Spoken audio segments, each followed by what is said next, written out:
Uma das perguntas mais famosas é por que os justos sofrem?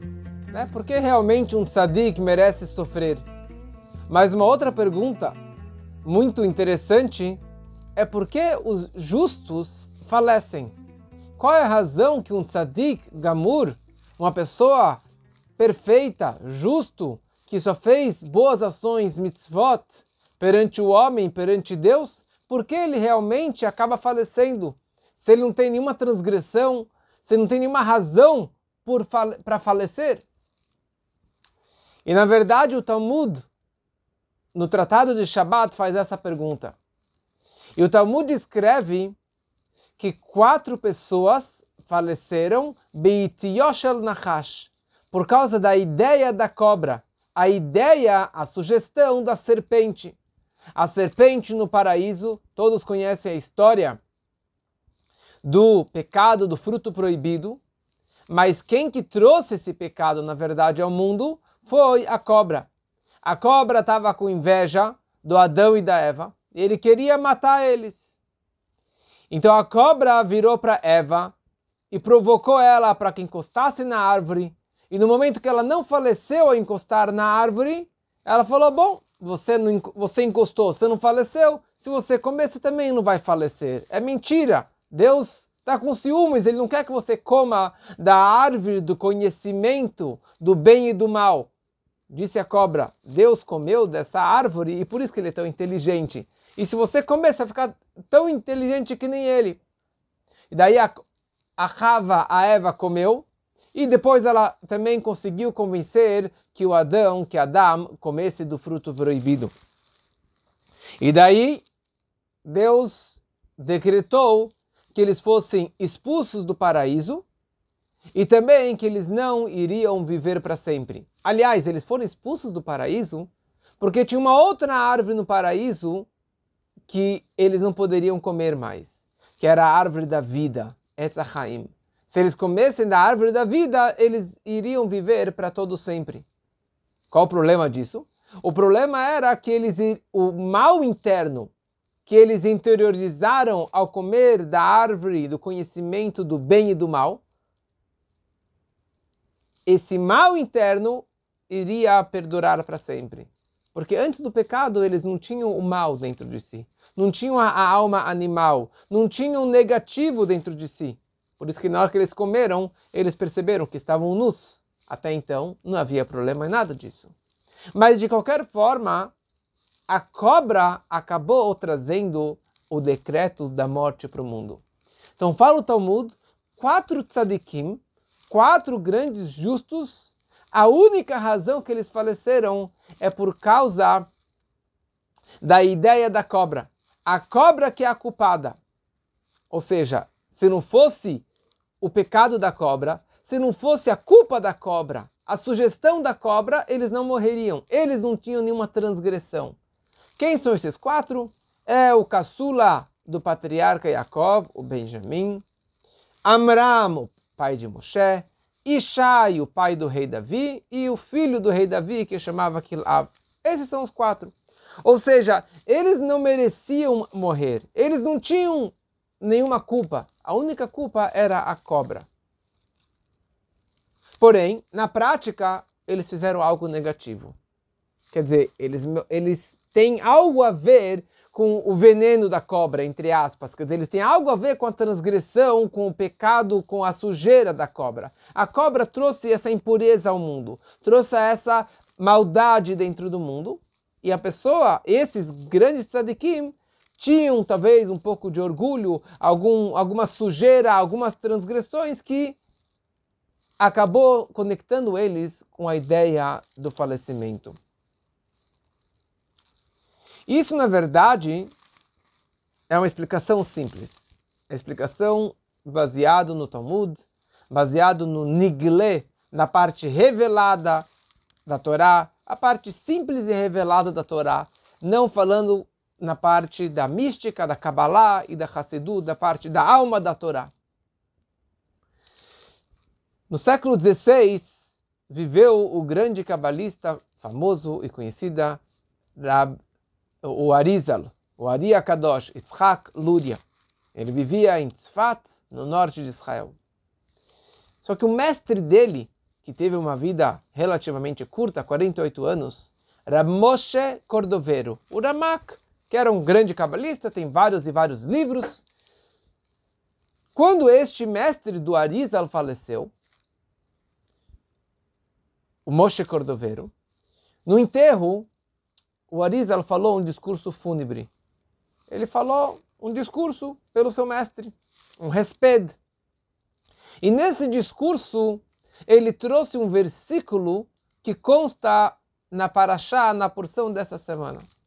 A Torá descreve sobre o castigo da pessoa ser pendurada numa árvore, que não é a ideia, não é uma pessoa que é enforcada, e sim a pessoa que seria pendurada. Tem dois tipos de pessoas que mereceriam um castigo como esse. Uma é uma pessoa, o pecado de blasfêmia, de blasfemar, quer dizer, de xingar, amaldiçoar o nome de Deus. E também, de acordo com as opiniões, a pessoa que cometia idolatria. Primeiro ele era apedrejado e depois penduravam ele pelos braços numa árvore. Não vou entrar nos detalhes agora, mas não é enforcar e também era para que as pessoas não repetissem um pecado como esse, mas ele ficava pendurado na árvore por alguns momentos e logo depois enterravam essa pessoa. Mas de qualquer forma, o Arizal, no discurso fúnebre do seu mestre, ele trouxe esse versículo e ele deu uma interpretação mística, cabalística, na alma da Torá, uma explicação mais profunda. Ele falou a seguinte explicação: se houver um homem que faltar uma razão para ele falecer, se existir uma pessoa que não tem nenhuma falha, não tem nenhum julgamento sobre ele, não tem nada a ver com nenhum tipo de transgressão e punição, então a pergunta surge: por que ele falece? Porque uma pessoa dessa vai chegar a falecer. Ele nunca fez nada de errado. Então fala a Torá, vetalita oto al etz, você deve pendurar ele numa árvore. Quer dizer, você deve pendurar, você deve culpar a razão que essa pessoa chegou a falecer por causa da árvore. Ou seja, a única razão que essa pessoa chegou a falecer, esse tzadik do maior nível de justo perfeito, a única razão que ele faleceu é por causa da árvore do conhecimento do bem e do mal. Ele não tem nenhuma falha, ele não tem nem a ideia daqueles 4 que faleceram por causa da ideia da cobra, que tem a ver com o pecado, que tem uma ligação com alguma mancha, com alguma transgressão. Fala o Arizal, o meu mestre, o de Moshe Cordovero, ele faleceu por causa da árvore. O que quer dizer a árvore? A árvore aqui, primeira coisa, era chamado Etzadat, a árvore do conhecimento do bem e do mal também. Mas a árvore do conhecimento, imagina só o nome dela já representa a grandeza dessa árvore. Tem várias opiniões que árvore que era, a Torá não descreve, mas o Rashi fala que era de figo, outros falam que era de uva. Se é de figo e de uva, é uma das espécies, das 7 espécies da terra de Israel. É uma espécie que é o louvor da terra de Israel. É uma árvore deliciosa fisicamente e também na parte espiritual. Mais ainda, a proibição de Adão e Eva comerem desse fruto não era para sempre. A proibição deles comerem era só até a entrada do Shabat. Ou seja, eles foram criados e no momento que eles foram criados até o Shabat tinha 3 horas.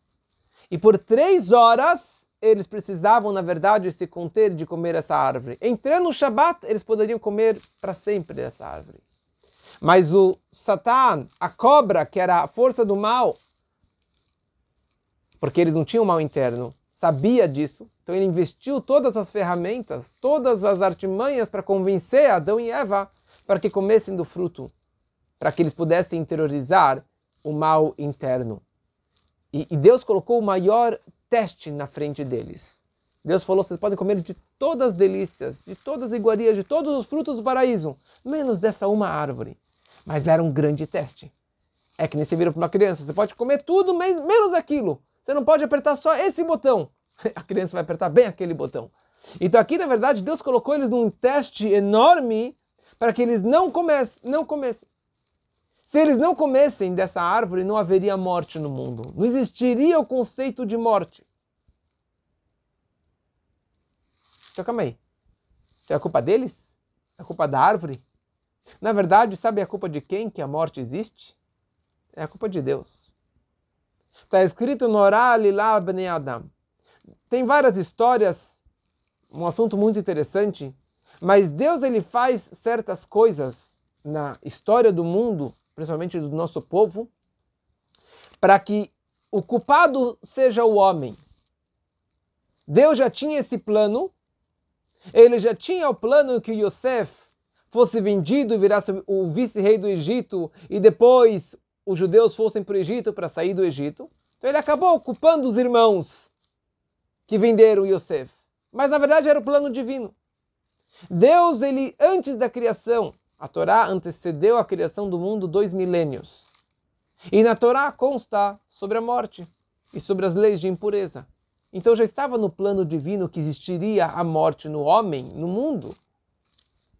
Deus criou no primeiro dia do Gênesis o anjo da morte, Malach HaMavet. Só que ele esperou o homem chegar.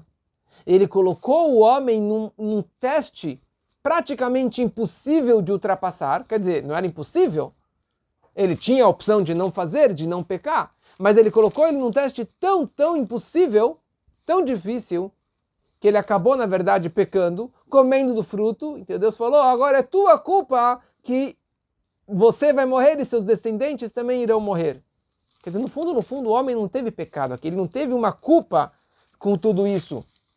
Então Deus ele fez desta forma que a culpa fosse do homem. Ou seja, Deus programou a morte dentro do mundo. E aqui o Rebbe explica uma coisa muito interessante.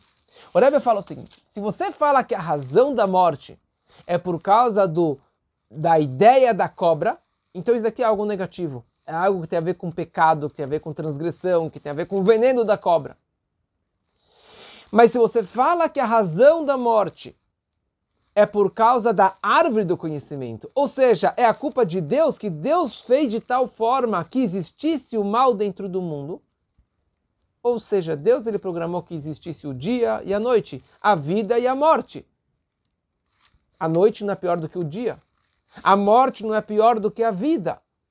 Está tudo programado a vida do homem, de todas as criaturas. Então o que acontece? Um tzadik, que nem o Arizal, descrevendo seu mestre, o Ramak, o Moshe Cordovero, para ele era claro que a vontade divina era que existisse a morte, que o mestre dele falecesse. Então o tzadik ele consegue interpretar ou sentir que todo o conceito da morte é a vontade divina, e também, na verdade, ele sente isso na vida dele, e isso é a maior grandeza que a pessoa pode ter. Falecendo, ele vai chegar no paraíso, vai subir e se elevar cada vez mais nos níveis espirituais. Faz parte do processo, ele vai viver X anos, e depois ele continua vivendo, porque a alma é eterna. E isso não é só a vida de um tzadik. Não é só um tzadik no nível mais elevado como o Arizal, como o Moshe Cordovero. Na verdade, todo judeu ele tem esse potencial, essa alma de um tzadik. E no fundo, a nossa alma, a essência da nossa alma, Elokai Neshama Shanatat Habit Erai. A nossa alma ela é pura, ela está totalmente acima de qualquer transgressão e de pecado e de sujeira e de cobra.